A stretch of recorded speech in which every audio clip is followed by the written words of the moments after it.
Om Namo Bhagavate Vasudevaya. Om Namo Bhagavate Vasudevaya. Om Namo Bhagavate Vasudevaya. Om Namo Bhagavate Vasudevaya. We are reading from Canto 8, Chapter 20, verses 16 to 19. So I am just going to do the Sanskrit and the English, and then 19 we'll do together. Okay.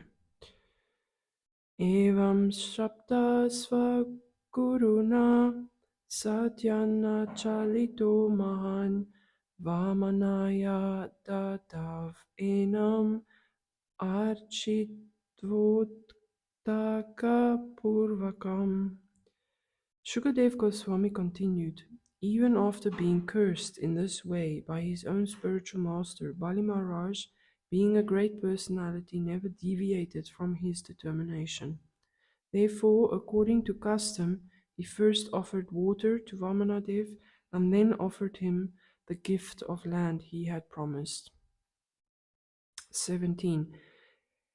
Vindhyavalistada Patni Jalaka Malini Aninye Kalasham Hainmam Avanejanyapam Pritam.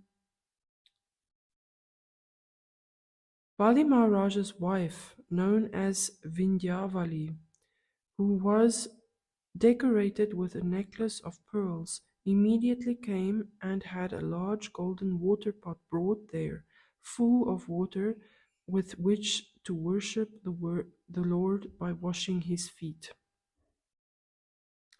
18. Yajamana Swayam Tasya Srimad Pada Yugam Muda Avani Javahan Murtni Tat Apo Vishva Pavani.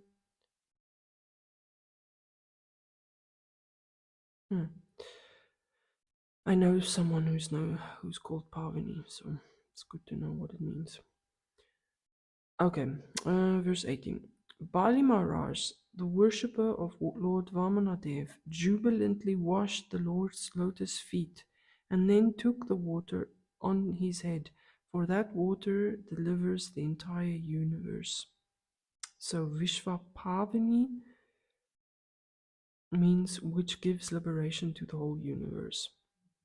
So Pavana, Patita Pavana, the deliverer. Okay, 19. Oh God.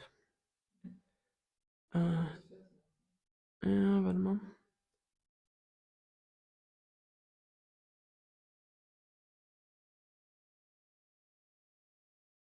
Tata Surendram Dividevatagana Surendram Dividevatagana. Tata Surendram Dividevatagana Surendram Dividevatagana. Gandharva Vidya Tarasita Charana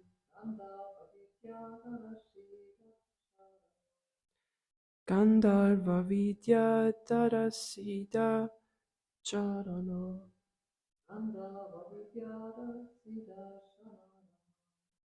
Tatkarma Sarvepi Grinata Archavam Tatkarma Sarvapi Grinanta Archavam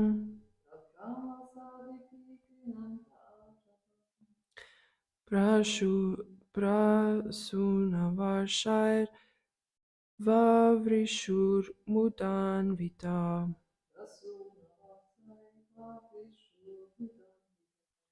Prasunavarshar Vavrishur Mudanvita.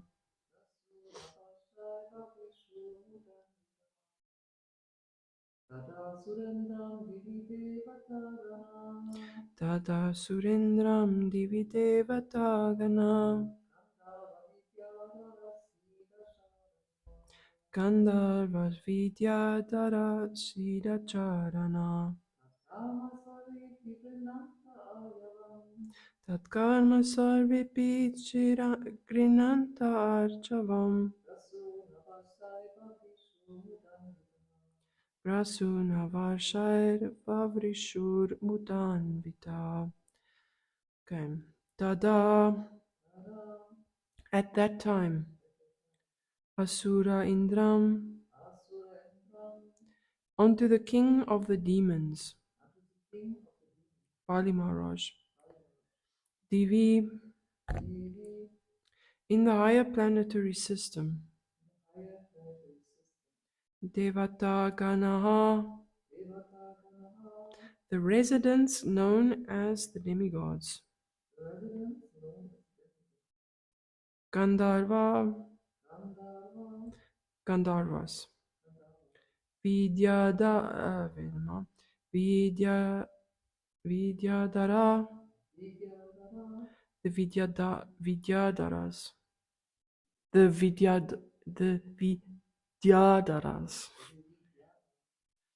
Siddha, Siddha the residents of Siddha Loka, the residents of Siddha Charanaha, Sharanaha the residents of Charana Loka, the residents of Sharana Tat, Tat that, Tat Karma, Karma action, Action Sarveapi, Sarvyapi all of them, Grinantaha, Vinanta declaring, Declaring Arjavam,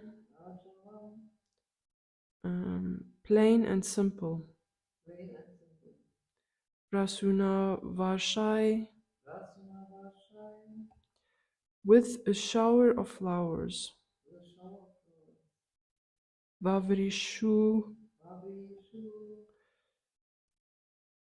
released, Release Muda Anvitaha, Buddhan Anvitaha being very pleased with him. being very pleased Translation and purport by His Divine Grace A.C. Bhaktivedanta Swami Srila Prabhupada. Right. Sorry. At that time, the residents of the higher planetary systems, namely the demigods, the Gandharvas, the Vidyadharas, the Siddhas, and the Charanas, all were being very pleased by Bali Maharaj's simple, non-duplicitous act, praised his qualities, and showered upon him millions of flowers. Arjavam, purport, Arjavam, simplicity or freedom from duplicity, is the qualification of a Brahmana and a Vaishnava. A Vaishnava automatically acquires all the qualities of a Brahmana.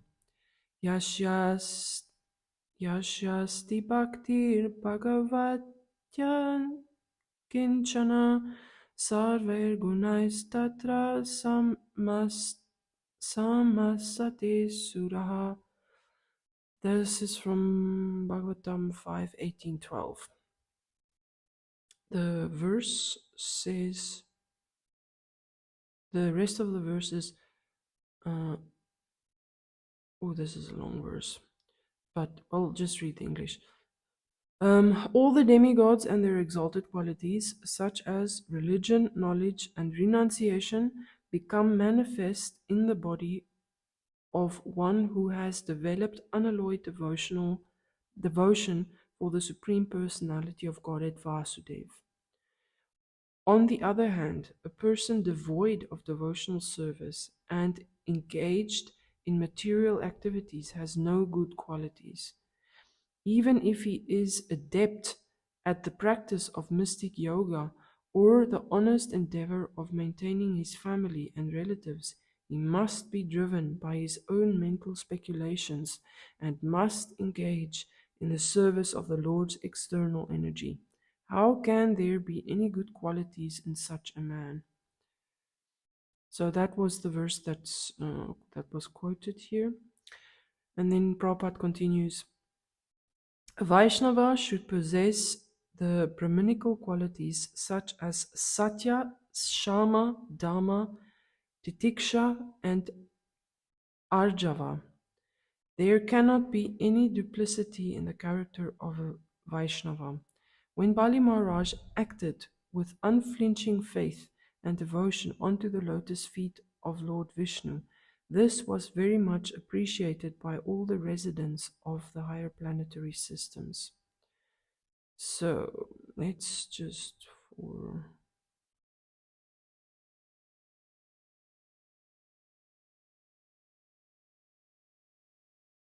we'll come back to this. Um,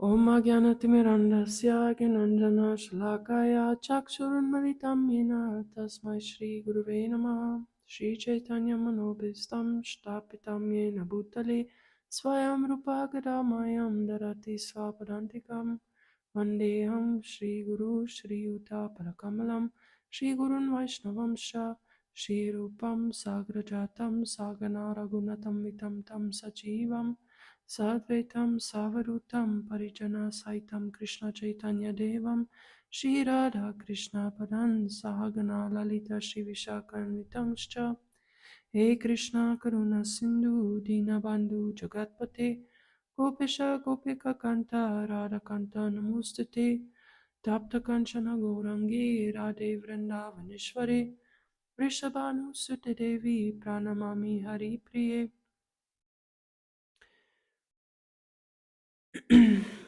Vanchakalpatarubhyascha kripasindhubheva cha patitanam pavanebhyo vaishnavabhyo namo namaha. Jai Shri Krishna Chaitanya Prabhu Nityananda Shri Advaita Gadadhar Shivasari Gaura Bhakta Hare Krishna Krishna Krishna Hare Hare Hare Rama Rama Rama Hare Hare. So, Prabhupada says one more time just the verse that we just read. At that time, the residents of the higher planetary systems, namely the demigods, the Gandharvas, the Vidyadharas, the Siddhas, and the Charanas, all became very pleased by Bali Maharaj. But Bali Maharaj's simple, non-duplicitous act praised his qualities and showered flowers upon him millions of flowers. Okay, so in the purport, Srila Prabhupada mentions that a Vaishnava should possess the Brahminical qualities such as Satya, Sama, Dhamma, Titiksha, and Arjava. There cannot be any duplicity in the character of a Vaishnava. Okay, so let's look at what these words mean. Satya means, yeah, truthfulness. So, yeah, truthfulness and Shama. Yes, very good. Mental calm. Control of the mind, so basically mind control. Dharma, control of the senses. Restraint over impulses like cravings, anger, indulgences. Is basically regulating your emotions or your senses and the emotions that come from it. Titiksha means forbearance or endurance. So forbearance means that whenever discomfort or hardship or difficult or anything difficult, you just say Om Shanti. You just tolerate it. So it's forbearance. Mm. Nö, das ist, um etwas zu ertragen. Aber, hä? Duldsamkeit? Wie sagt, ah. Titischer Geduld oder Duldsamkeit. Genau. Ja, so lieber Duldsamkeit, weil du das einfach geduldig erträgst, was auch immer passiert. Okay, and Arjava is straightforwardness. So integrity, basically. Aufrichtigkeit. Oder was hat? Gerad, Geradlinigkeit. Anyway, Aufrichtigkeit ist besser. Also, Wahrhaftigkeit, Satya, Shama, Geistesruhe, Dharma, Sinneskontrolle, Titiksha, Duldsamkeit, Arjava, Aufrichtigkeit. Truthfulness, mental calm, control of the senses, forbearance, and straightforwardness or integrity. Right, so I can go home because these qualities are uh, sometimes there, sometimes not there. But it's very important that twice, or it's very clearly stated that the demigods and everybody, and including Bahmanadev, obviously, was very pleased by this quality of Arjavam. Arjavam is mentioned first. Simplicity or freedom from duplicity. It means just straightforward, just doing. You say you're going to do something and you do it, and there's no ulterior motive. That's the most dangerous thing. Is often we do things, we do good to other people, but not just not yes, we want to do good to them, but the ulterior motive is that we get something back, or we hope we get something back. So and Bali Maharaj was not like that. His motive was not political. His motive was not in any way, shape, or form that he thought, no, it's just I said I'm going to do it and I'll do it. That's what you do. So, previously we did read about him saying there was a verse, I can't remember. I did that verse, I just can't remember which one it was, about reputation. I think it was 14.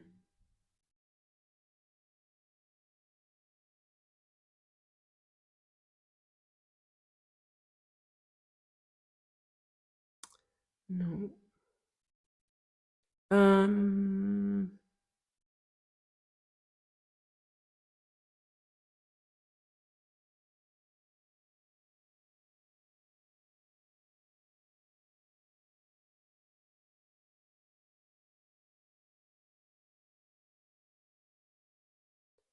yeah, I can't remember where it was, but it's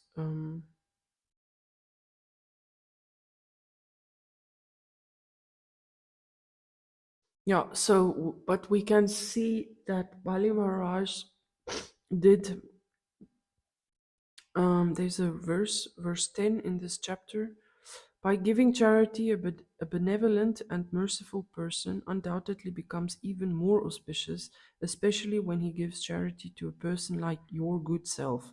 Under the circumstances, I must give this little brahmachari whatever charity he wants from me. So you could say that, yeah, I'm going to give it because then I myself become auspicious, more auspicious. Like he was talking about um, his the verse that I'm looking for, which I can't find now, was talking about how important um, reputation is. That if he doesn't do it, then he then he would lose his reputation. We can see that uh, we can see that in this case the Lord was very pleased. The demigods were very pleased with Bali Maharaj's um, integrity, that he just did it because that's what you do. But interestingly enough, we see that in the Mahabharata, Krishna asks Yudhishthir to tell Dronacharya that his son Ashvatthama was killed, because Dronacharya was slaughtering them, and he couldn't be stopped. He was unstoppable. And the only way in which Dronacharya would have been conquerable was when he put down his weapons. But as long as he had a weapon in his hand, doesn't matter what, you could not fight him. So Krishna made a plan, a Krishna plan, which is also is not always like so. It always is a little bit tricky. He said to Yudhishthir, "You have to tell Dronacharya that Ashwatthama has died, and you have to do it because you are always truthful. And if you tell him, then um, then he will believe you." But Ashwatthama wasn't dead. Ashwatthama was just at some other part of the battlefield fighting. But so Krishna wanted Yudhishthir to lie. And Yudhishthir says, I've never told a lie, like ever. And Krishna says, yeah, okay, then just say under your breath, Ashwatthama the elephant, because there was an elephant called Ashwatthama, and that elephant had died. Actually, no, wrong. Krishna says, no, that it's okay. I'm telling you to do this, so this is bona fide. I'm telling you to lie. It's for the better. But so Yudhishthir went, and he told Drona, Ashwatthama, and then he was so attached to being always truthful that he whispered under his breath, the elephant. But at the same time, Krishna knew he was going to do it. He blew a conch. So Drona didn't hear that part. He only heard the Ashwatthama part. But the result of that was that Yudhishthir's chariot, Yudhishthir's chariot had been floating above the ground. It didn't touch the ground. And it was because he was so truthful that it didn't touch the ground. So the moment that Yudhishthir said the elephant, the chariot went down. And Drona was kind of puzzled by that, but because he knew, okay, so now the chariot's on the ground, Yudhishthir did something that he wasn't supposed to do. But he believed him, so he put down his weapons and he went into samadhi, and then Drishtadyumna chopped off his head, which was also not so great. But anyway, so the goal was achieved. The point is that Yudhishthir at that moment did something that Krishna did not want him to do. He was attached to his own virtue. And later on, I think when they go back to the heavenly planets, there is some reaction for it. The point is that there's another story in the Bhagavatam where a sage who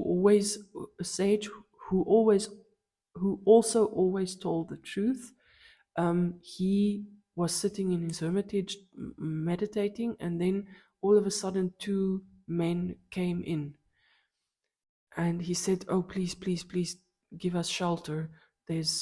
They are robbers trying to kill us," and they kind of hid in the bushes in the ashram, or in his ashram. And then the robbers came, and then they asked him, "Have you seen these men?" And the sage thought, "I always tell the truth." So he said, "Yeah, they're behind those bushes." And what happened? They got killed. And later, when the sage gave up his body, I don't have the story straight, but he got a really bad reaction, and he's like, "Wait, what? I've always told the truth," and so basically, then Yamaraj told him, "No, that day where you told the truth and it led to sin, which is murder, that doesn't count. Like, if you tell the truth and it leads to sinful activities, then it's better to not to tell the truth." So we see that Bali Maharaj was very truthful and very sincere, and he yeah, they were very happy with it. And if we think of the other qualities, um, satya, truthfulness, sama, mental calm, dharma, titiksha. Um, we can think of the Pandavas, they definitely showed titiksha because they were suffering like anything, but they always remained patient and tolerant and always kept their faith in Krishna. Dharma, mental control. Can you think of any of the devotees who show particular mental control? Actually, all of them, but yeah. So it would be interesting to think of all the devotees. Think of all the devotees that we read about that have these qualities, and actually all of them do, um, because they stand for truth. They are always under mental control. We see that when Parikshit Maharaj kind of freaked out a little and got angry because the sage did not receive him properly, later on he realized that mm, this was not normal because I'm a soldier. I should be able to tolerate hunger and thirst. I mean, in a battle, it's not like you can go back to the tents and grab a glass of water when you're thirsty. You have to be able to tolerate those things. And at that moment, he didn't. So we know that usually he has it because that was an exception, because Krishna took away that dharma, um, and took away that Shama and Dharma because he didn't have mental calmness because he got angry, and he also couldn't control his senses, meaning also anger, because he got angry and he put the snake around the sage's neck. So sometimes the exception tells us what the rule is. So, die Ausnahme zeigt normalerweise oder oft, was die Regel in normale Umstände sind. And Titiksha, then immediately Parikshit Maharaj again showed Titiksha because he said, okay, the sage, the boy cursed me, but I'm going to take it and I'm just going to listen to Bhagavatam for 7 days. All right, I think we'll stop here today. The point is that it's a very good verse because we can meditate on the importance of doing things because it's the right thing to do, not because we get something in return. And that quality of ulterior motive can be really, really subtle. Even when you do something just because you want people to like you or because you want to feel good about yourself, that's also ulterior motive. It's not that you want some, it's not always about you want people to give you something physically, it's about the emotions in you. But if you just serve Krishna, the only motive that's pure is because you want to make Krishna happy, whether you are happy or whether you get blessings, it's okay. It's like the gopis. Krishna was pretending to have a headache. Sudama, no, Shubal, or one of the people, one of his friends came around and asked, okay, Krishna has a headache really, really badly, and he's crying and he's suffering, and we just want the dust of your lotus feet. And they went to all the devotees, and they say, "Are you crazy? I'm not going to give you the dust of my feet to Krishna. I'll go to hell for that, because if you touch the feet, it's dirty." And the gopi said, "Sure, no problem. We'll go to hell. We'll go to hell, but the Hauptsache, the main thing is Krishna doesn't have a headache anymore." So they had absolutely no ulterior motives. Whatever Krishna wanted, that's what he got, because they wanted to make him happy. And that's the purest motive of all. And that's basically bhakti, is getting to that point where nothing else matters other than pleasing Krishna. So I at least have a lot to think about. We'll end here. One day we will have an online class where the people who listen can actually contribute, but at the moment, not. We are working on that. Right. Any thoughts, any questions? Ja, two things. Hintergrund kann man sich, also I think, kann ich auf Deutsch reden? Ja. Also ich finde, das ist sehr, wie soll ich sagen, ich glaube auf Englisch ist dieses Wort tricky, ne? Also mit diesen also niederen Motiven, ne? Weil schlussendlich selbst, also wenn wir richtig für Krishna das auch machen wollen, den Service, schlussendlich wünscht man sich ja, dass man, wie soll ich sagen, dass man da auch ein positiven Gefühl dabei ist oder sowas. Also das ist gar nicht so einfach, also frei zu sein von diesem. Ja, es ist gar nicht frei. Es ist gar nicht.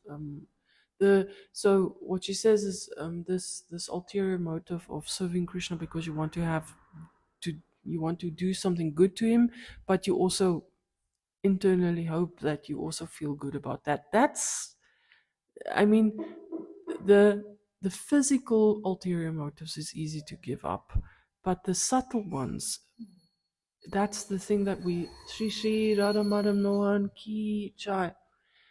That's the things that we all struggle with. That's it's once His Holiness Indradyumna Swami, I mean, a lot of the spiritual masters talk about it, but I think he was somewhere and he saw a sage that was really renounced, but he was, I think it was at the Kumbh Mela or wherever, somewhere, and he was in a procession, and the sage was really renounced, and I think he had heard him speak earlier, so he was really also very learned, very renounced, but he could see there was some form of pride still, like he was proud of his renunciation. And the crazy thing about us as souls, is that we can even be proud of things like our renunciation. Sometimes we can even be proud. Sometimes we even get some kind of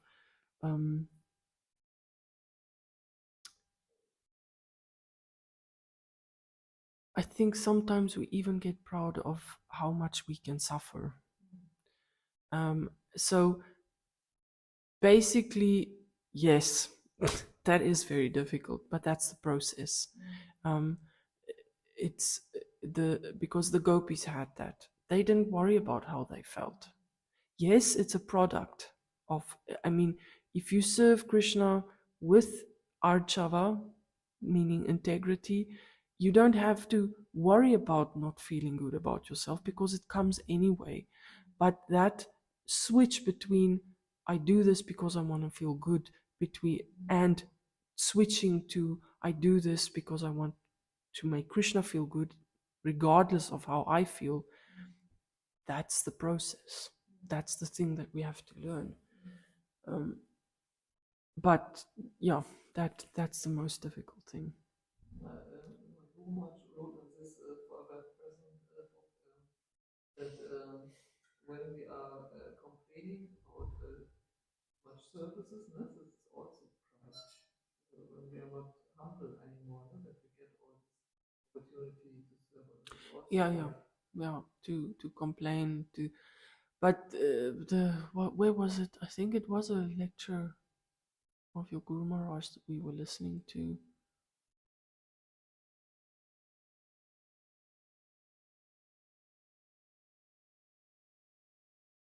Oh no, it wasn't. It was another lecture of this. The thing is that it was a my brother gave a lecture on the CC, and he was saying the question came about this is how do you how do we get to the point where where we don't see, because sometimes we see service as a burden, we see service as a job. And he said, and the point is that we have to understand that the temple life and service is completely 180 degrees different from what happens in the material world. In the material world, you have a job that you get paid for, and that's the reaction that you get. If you could love your job, you could love the people that you do your job with, you could be motivated by the by what you do with your job. But if they take away that reward, that money, most people will not do that job. But service is not like that. Service we don't do, most of the service we don't do for getting money. But that principle of I give something, I get something back, that's so deep in us. And service is something completely different, that you do it completely voluntarily. You don't do it because you shouldn't be doing it because you'd get something back. You should do it because you want to serve. um, but again, uh, because we are in conditioned bodies, sometimes this principle of doing service voluntarily means that sometimes devotees get exploited. They are being milked, like they are being squeezed for every drop of blood that they have. And that again is not good. I mean, the devotees that do the service should be taken care of properly so that they can do that service. They shouldn't, it's a very fine line, because as a devotee, me doing the service, I shouldn't worry being taken care of. I should just do the service. The people above me, the people whose responsibility it is to take care of me, they should worry about taking care of me so that I do the service. But sometimes they don't. And then that's where the bitterness sometimes comes in, is that you give and you give and you give, and you don't get any support, or you don't get anything in return. Um, but the gopis, as the highest example of someone who reached that goal, is they absolutely had faith that they were being taken care of. That was just not a question to them. But that wasn't their motivation to do the service. They didn't worry. They just did the service because they wanted to make Krishna happy. And they didn't worry so much about getting um, pay for it. But that's very difficult. So that's yes, yes, that's very difficult. You said you had another thing? Yeah, I couldn't follow why Krishna wanted from Yudhishthira Maharaj. Because they were in the war. So the thing is that in order to win the war, Yeah. in order for the Pandavas to win the war, and that was Krishna's main goal, one of Krishna's main goals is to eliminate all the demons. So that was why the war was taking place. He was slaughtering all the demons. But there were three main things that had to happen before that could happen. Number one happened before the war. Karna had to give up his natural armor. because Karna had natural armor, and without that natural armor, he was invincible. Huh? Armor, Rüstung. He was born with armor. He was born with it, so he had to give it up, and Indra tricked him a little bit. And the other thing is that Indra also gave Karna his Shakti weapon. He gave him his thunderbolt weapon, and Krishna knew that he has to, because he was saving it for Arjuna. Karna wanted to kill Arjuna with the thunderbolt weapon, and Krishna knew that he has to, in some way, he has to use that thunderbolt weapon, because he had the blessing for Indra. Yes, you can have my weapon, but you can only use it once, and after you used it, that weapon will come back to me, so you won't have it again. So that is how, so that story, that's another story, but Krishna managed for Karna to use that weapon on someone else and not Arjuna. Okay, so the second one was that Bhishma had to be killed, because Bhishma, the grandfather, who was fighting on the side of the Kurus, he was the greatest warrior. Like, even Arjuna couldn't stand against him. So Bhishma had to be taken out. And then the third person that had to be taken out was Drona. Drona had to be taken out. And there was absolutely no way. The thing is, what I said is that as long as Drona had a weapon in his hand, nobody could fight against him. He was unconquerable. So Krishna had to think of a way in which Drona would put down his weapons. And the only way in which that would happen is when he heard his son was dead. But his son wasn't dead, so Krishna had to think of a tricky way to say, okay, just tell him that his son is dead. And if you tell him that his son is dead, then he would believe you, because he knows you never tell a lie. If I send Arjuna, if I send Bhima, or if I send any of the other people, he wouldn't believe it. But if you tell him, then he would believe it. But it's not true, but I want you to lie, because we need him to put down his weapons. And that's why Krishna. This is line was for a higher purpose. Yes. That was uh, yeah. So Krishna said, yeah, just say Ashwatthama, but say Ashwatthama died, but think of the elephant. Don't say it, but just think of the elephant, and that's, in that way, it's not like really a lie. It's just Drona and misunderstanding you. But Yudhishthira was so attached that he had to like say Ashwatthama, the elephant, and that's why Krishna wasn't happy with him, because it wasn't exactly what Krishna wanted. So yes. I mean, if your son dies, if a parent loses a child, they are completely zerstört. And then he's like, okay, no reason to fight anymore. My son is dead. Put down his weapons. And he actually just sat down and meditated on the battlefield. There was a lot of things that's a little bit, I mean, in war, very bad things happen. And in the end, Drishtadyumna killed Drona. Drona was about to give up his life anyway, but Drishtadyumna said, "What? No, I'm supposed to kill him. That's why I was born." So he went there and he cut off his head, which was also not so great, because you're not supposed to attack a man without weapons. So anyway, the Mahabharata is fascinating. Yeah, but what first we have this detailed information from the Mahabharata. Yes. So it's not only in the No. It's not in the Bhagavad Gita. No.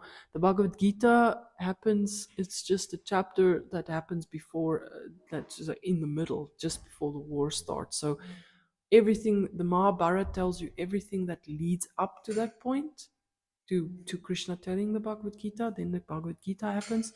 And So the Bhagavad Gita is basically a chapter in the Mahabharata, and then you hear what happens during the war.